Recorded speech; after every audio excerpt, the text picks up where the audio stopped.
Hi friends, പുതിയൊരു വീഡിയോയിലേക്ക് എല്ലാവർക്കും സ്വാഗതം. അങ്ങനെ വക്കാലത്ത് ഒഴിഞ്ഞു വക്കീൽ എന്ന് പറയുമ്പോൾ വിക്രം പറയുന്നുണ്ട് സാറില്ല, ജഡ്ജിക്ക് എന്താണ് തോന്നുന്നത് അത് വിധിക്കട്ടെ എന്ന്. അപ്പോൾ ശ്രീനി സാർ പറയുന്നത് ബാലൻ സാർ വേറൊരു കാര്യമാണ് പറയുന്നത്, നീ എന്തിനാണ് ഇത് ചെയ്തത് എന്നുള്ള കാര്യം വേദയോട് തുറന്നു പറഞ്ഞിട്ടുണ്ടെങ്കിൽ ഒരിക്കലും നിനക്കെതിരെ അവൾ സാക്ഷി പറയില്ല എന്ന്. അപ്പോൾ വിക്രം പറയും വേണ്ട, അത് പറയണ്ട, അവളുടെ കണ്ട കാര്യമല്ലേ പറയുന്നത്, അവൾ ആ മൊഴിയിൽ തന്നെ ഉറച്ചു നിന്നോട്ടെ. എന്തായാലും അത് അവിടെ ചെന്ന് പറയുന്ന സമയത്ത് വക്കീൽമാരുടെ ചോദ്യത്തിന് മുന്നിൽ അവൾ പതറിപ്പോയി കഴിഞ്ഞിട്ടുണ്ടെങ്കിൽ ഇനി ബാലസാറിൻ്റെ മകളുടെ പേരെങ്ങാനും അവൾ പറഞ്ഞാലോ അത് പിന്നീട് വലിയ പ്രശ്നം ഉണ്ടാക്കും. അതുകൊണ്ട് അതിനെക്കുറിച്ച് ചിന്തിക്കേണ്ട, എന്താണെന്ന് വെച്ച് വരുന്നത് പോലെ വരട്ടെ എന്നൊക്കെ പറഞ്ഞിട്ട് വിക്രം അവിടെ നിന്ന് പോകുകയാണ്. ഈ സമയത്ത് ശ്രീജിയും കമലാമ്മയും കൂടെ വന്നിട്ടുണ്ട് കേട്ടോ, നന്ദിനിയുണ്ട്. അപ്പോൾ ഓടി ചെല്ലുന്നുണ്ട് കേട്ടോ കമലാമ്മ, മോനെ എന്ന് വിളിച്ചിട്ട് ഓടി ചെല്ലും. അത് കഴിഞ്ഞിട്ട് വിക്രമിനെ പോലീസുകാർ കൊണ്ടുപോകും. അപ്പോഴേക്കും ശ്രീനി സാർ അവിടേക്ക് വരികയാണേ. അപ്പോൾ കമലാമ്മ ചോദിക്കുന്നുണ്ട്, സാറേ എൻ്റെ മകനെ ഇന്ന് തന്നെ ജാമ്യം കിട്ടൂലേ എന്നൊക്കെ ചോദിക്കുകയാണ്. അങ്ങനെ ശ്രീനി സാറ് പറയുന്നുണ്ട് അതിപ്പോൾ കുറച്ച് പ്രശ്നത്തിലാണ്, വക്കാലത്ത് ഒഴിഞ്ഞു വക്കീൽ, അതുകൊണ്ട് ഇന്ന് വാദിക്കാനായിട്ട് വക്കീലില്ല എന്ന് പറയുമ്പോഴേക്കും കമലാമ്മ ആകെ ഞെട്ടിപ്പോവുകയാണ് കേട്ടോ. എന്താ സാറേ പറയുന്നത്? അതെ, ഞാൻ ഒരുപാട് ശ്രമിച്ചു, പക്ഷേ അത് നടന്നില്ല, ഇനിയിപ്പോൾ എന്ത് ചെയ്യും? അപ്പോൾ ഇനി ആകെയുള്ളൊരു വഴിയേ ഉള്ളൂ, ജഡ്ജിയോട് അമ്മ നേരിട്ട് പറയണം, വക്കാലത്ത് വക്കീൽ ഒഴിഞ്ഞതുകൊണ്ട് വേറെ വക്കീലിനെ ഏൽപ്പിക്കാൻ പറ്റില്ല, അതുകൊണ്ട് കുറച്ച് സമയം കൂടെ തരണമെന്ന്.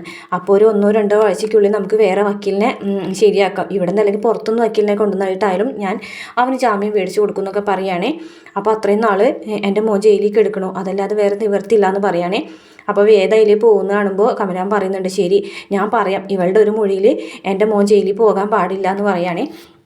അങ്ങനെ എല്ലാവരും കൂടെ കോടതിയിൽ നേർന്നിരിക്കുകയാണ് കേട്ടോ. വിക്രമിനെ വിളിക്കുകയാണ്, ശങ്കരനാരായണൻ വിളിക്കുന്നുണ്ട്. അങ്ങനെ വിക്രമ വേഗം തന്നെ പ്രതിക്കൂട്ടിൽ വന്നിങ്ങനെ നിൽക്കുന്നുണ്ട്. അപ്പോൾ പറയുന്നുണ്ട്, മിസ്റ്റർ വിക്രം, നിങ്ങളുടെ വക്കീൽ വക്കാലത്ത് ഒഴിഞ്ഞതായിട്ട് അപേക്ഷ തന്നിട്ടുണ്ടല്ലോ എന്ന് പറയുകയാണേ. വേറെ ആരെങ്കിലും ഹാജരായിട്ടുണ്ടോ എന്ന് ചോദിക്കുമ്പോൾ പെട്ടെന്ന് കമലാമ്മനോട് ശ്രീനി സാർ ഇങ്ങനെ പറയും കേട്ടോ, കുറച്ച് ദിവസം സമയം തരുന്നു. അപ്പോഴേക്കും വേറൊരു ലേഡി വക്കീൽ എഴുന്നേറ്റെന്ന് പറഞ്ഞിട്ടുണ്ട്, വേറൊരാൾ വക്കാലത്ത് ഏറ്റെടുത്തിട്ടുണ്ട് എന്ന് പറയും കേട്ടോ. അപ്പോൾ എല്ലാവരും ഒന്ന് ഞെട്ടിപ്പോകാണ് കേട്ടോ, ആരാണത് ഏറ്റെടുത്തതെന്ന് നോക്കുമ്പോൾ നമ്മുടെ ദർശൻ ഇങ്ങനെ വലിയ ഹീറോൻ്റെ പോലെ വരികയാണേ.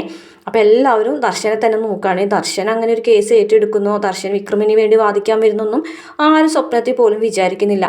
അപ്പോൾ ഈ നന്ദിനി പറയുന്നുണ്ട്, കാമുകൻ്റെ മുന്നിലാണല്ലോ അവൾ ക്രോസ് വിസ്താരം ചെയ്യപ്പെടാൻ പോകുന്നത്, ഒന്നും മിണ്ടാതിരിക്കുക നന്ദിനി എന്ന് ശ്രീജ പറയുന്നുണ്ട്. അങ്ങനെ ദർശൻ ജഡ്ജിയുടെ അടുത്തേക്ക് വരികയാണ്. അപ്പോൾ ജഡ്ജിനോട് പറയുന്നു, സുപ്രീം കോടതിയിൽ എനിക്കൊരു കേസ് ഉണ്ടായിരുന്നു, അതുകൊണ്ട് എനിക്ക് കുറച്ച് നേരം വൈകേണ്ടി വന്നു, ക്ഷമിക്കണം എന്ന് പറയുന്നുണ്ട്. പിന്നെ അപ്പോൾ വക്കാലത്ത് തുടങ്ങലെന്ന് ചോദിക്കുമ്പോൾ, സോറി, എനിക്ക് ഈ ഒരു കേസ് ഇന്ന് രാവിലെയാണ് കിട്ടിയത്, അതുകൊണ്ട് എനിക്ക് കേസ് നന്നായിട്ട് പഠിക്കാൻ പറ്റിയിട്ടില്ല, ഒരു ദിവസത്തെ സമയം തരണം എന്ന് പറയും. അങ്ങനെയാണെങ്കിൽ ഒരു ദിവസത്തെ സമയം തരാമെന്ന് പറഞ്ഞ് കേസ് പിരിച്ചുവിടാണ് കേട്ടോ. അതിനുശേഷം വേദം ഇങ്ങനെ പുറത്തേക്ക് വരികയാണ്. അപ്പോൾ ദർശനെ കാണുമ്പോൾ, ദർശൻ എനിക്കൊരു കാര്യം സംസാരിക്കാനുണ്ട്, എന്താ, നമുക്ക് കുറച്ചങ്ങോട്ട് മാറി നിന്ന് സംസാരിക്കാമെന്ന് പറയും കേട്ടോ.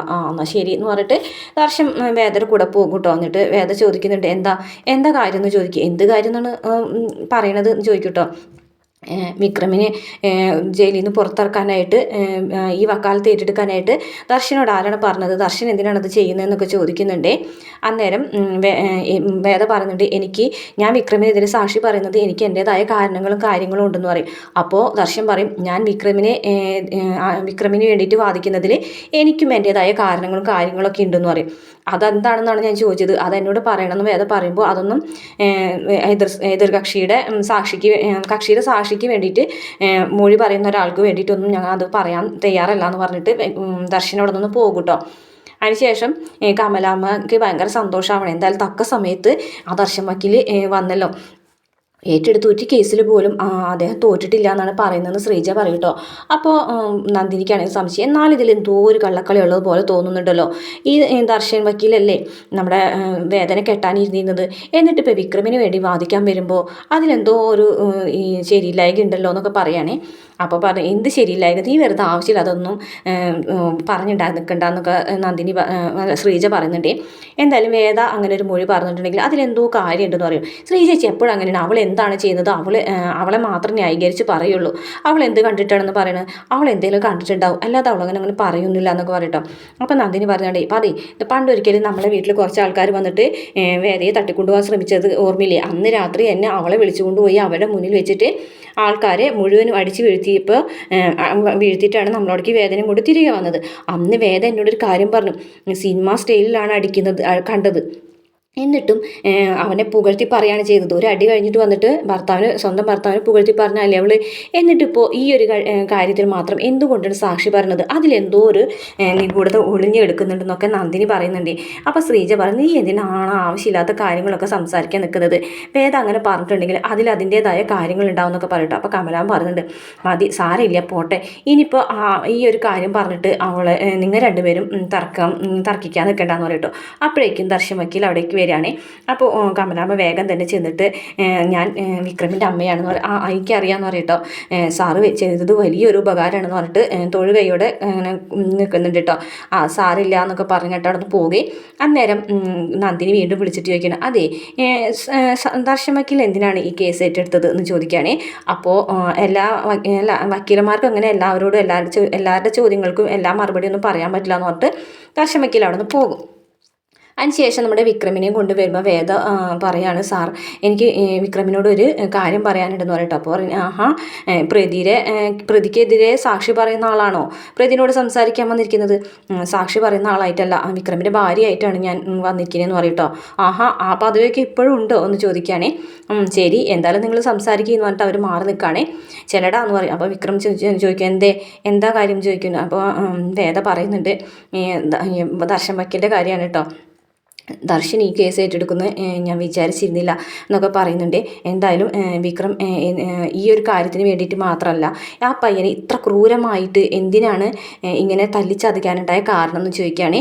അന്നേരം വിക്രം പറയുന്നുണ്ട്, അത് ഞാൻ പറഞ്ഞില്ല, ചായ തട്ടി വേണ്ട, വെറുതെ ആവശ്യമില്ലാത്ത കാര്യങ്ങൾ എന്നോട് പറയാൻ നിൽക്കണ്ട, അതൊക്കെ മനസ്സിലാക്കാനുള്ള ബുദ്ധിയും അറിവൊക്കെ ഉള്ള ആൾ തന്നെയാണ് ഞാൻ എന്ന് പറയും. അപ്പോൾ വിക്രം ഒന്നും മിണ്ടുന്നില്ല കേട്ടോ. എനിക്കറിയാം എന്തോ ഇതിൻ്റെ പിന്നിലുണ്ടെന്നുള്ള കാര്യം. ഇതിൻ്റെ പിന്നിലൊന്നുമില്ല. അപ്പോൾ ദർശൻ വക്കീലിന് ആരാണ് കേസ് ഏൽപ്പിച്ചതെന്ന് ചോദിക്കുമ്പോൾ, ഇന്ന് രാവിലെ സുപ്രീം കോടതിയിൽ നിന്ന് തിരിച്ചു വരുന്ന വഴിക്ക് രാജേട്ടനെയും ജോസഫിനെയും കണ്ടു. ദർശൻ വക്കീലിൻ്റെ വണ്ടി കേടായപ്പോൾ ദർശൻ വക്കീലിൻ്റെ വണ്ടി ശരിയാക്കി കൊടുത്ത രാജേട്ടനും ജോസഫുമാണ്. അപ്പോൾ പിന്നെ ഈ ഒരു കേസ് ഏറ്റെടുക്കുമെന്ന് ചോദിച്ചപ്പോഴേ ദർശൻ വക്കീൽ ശരി ഏറ്റെടുക്കാമെന്ന് പറഞ്ഞു. അങ്ങനെയാണ് സംഭവിച്ചത്. നാളെ കേസ് വിധി വന്നിട്ടുണ്ടെങ്കിൽ ജയിലിൽ പോകേണ്ട ആളാണ്, എന്നാലും വളിച്ച കോമഡിക്കൊന്നും ഒരു കുറവുമില്ല എന്നൊക്കെ പറയട്ടോ.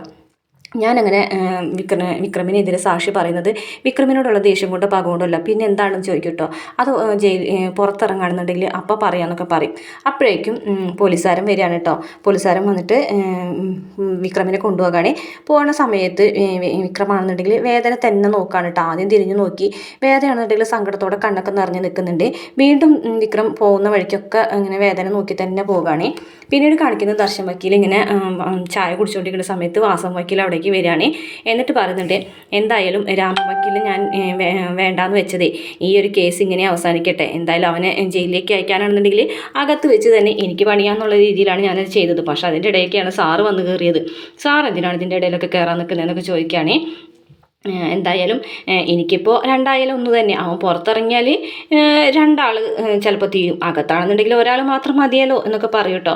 അപ്പോൾ വെല്ലുവിളിക്കുന്നത് പോലെ അങ്ങനെ പറയുമ്പോൾ ദർശൻ വക്കീൽ, അതെ എടോ തനിക്ക് ഒരു കാര്യം അറിയോ, താൻ വെറുതെ കുറേ ആൾക്കാരെ പിന്നിൽ കൂടെ നടന്ന് കരഞ്ഞും കാല് പിടിച്ചൊക്കെ വോട്ട് നേടി ഒരു MLA ആയെന്ന് വിചാരിച്ചിട്ട് താൻ വലിയ ആളാവാനൊന്നും നോക്കണ്ട.